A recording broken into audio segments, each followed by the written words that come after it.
Hi everyone. In the previous class we have learned about the human nerve system, and that two main parts, the central nervous system and the peripheral nervous system. Today we are going to study the central nervous system. The central nervous system is made up of brain and a spinal cord. Today we are going to study about the brain. Let us draw the structure of a brain. A rough diagram I am drawing.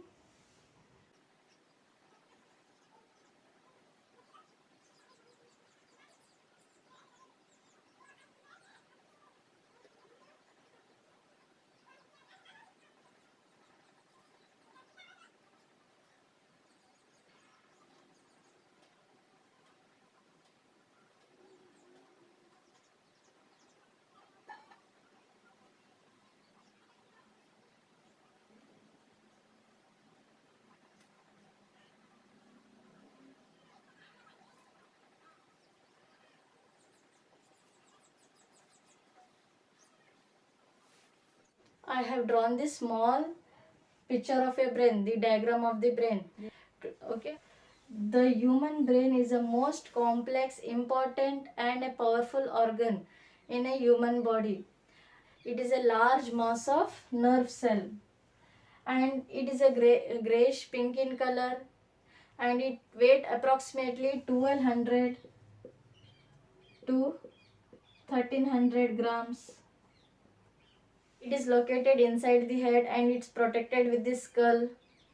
It is a main control unit of a nerve system. The brain is a main control unit of a nerve system. It has three major parts known as the cerebrum, cerebellum and medulla oblongata. Let us see the parts which are that. This part is cerebrum, and this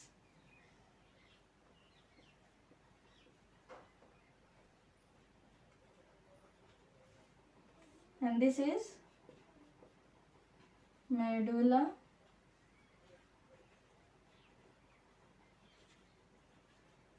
medulla oblongata. Let us study one by one. The first part, the cerebrum. The cerebrum is the largest part and the first part of the brain. It is a, you can see there is a, on the surface there is a ridges and the folds. This cerebrum is divided into two halves. Okay, this is a right cerebrum hemisphere and this is a left cerebrum hemisphere. Okay, the cerebrum is divided into two halves, the right cerebrum hemisphere and the left cerebrum hemisphere. This cerebrum is the thinking part, isn't it? It thinks, it helps us to think, help us to learn and help us to solve the problems, and it is called as a set of intelligent. Okay, because of this part we can learn, we can think and we can solve the problems. It helps us to the coordination of a movement of a body parts, interpretation of different senses like touching, visioning and hearing, etc. This cerebrum help us to control the emotions and the learning. This is a cerebrum. Now let us see. Cerebrum is the second largest part. Okay, it is much smaller than the cerebrum. It is located back side of the head. Its function is to control and coordinate the voluntary muscles. What is this voluntary muscles? For example, running, walking, isn't it? Dancing, etc. These are all the voluntary muscle. This controls us the voluntary muscles. It helps us to balance an equilibrium of the body and gives us postures. Without the cerebrum, we cannot stand. It balances our body. Without the help of the cerebrum, we can stand, we can do the activities like voluntary muscles. For example, if we are learning to ride a bike, isn't it? We learn 4 to 5 times. After that, there is a stored in this cerebellum.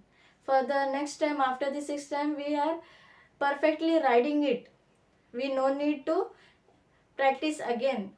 Yes, it is helping us to learn, isn't it? And the last one is medulla oblongata.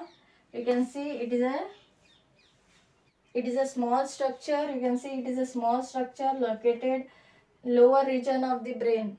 It is located in the lower region of the brain, and it is continued as a spinal cord. This medulla oblongata mainly control the involuntary muscles, involuntary functions. For example, heartbeat, breathing, digestion, etc. This medulla oblongata control it. Okay, this is a short brief explanation of the brain. Brain is a central nervous system.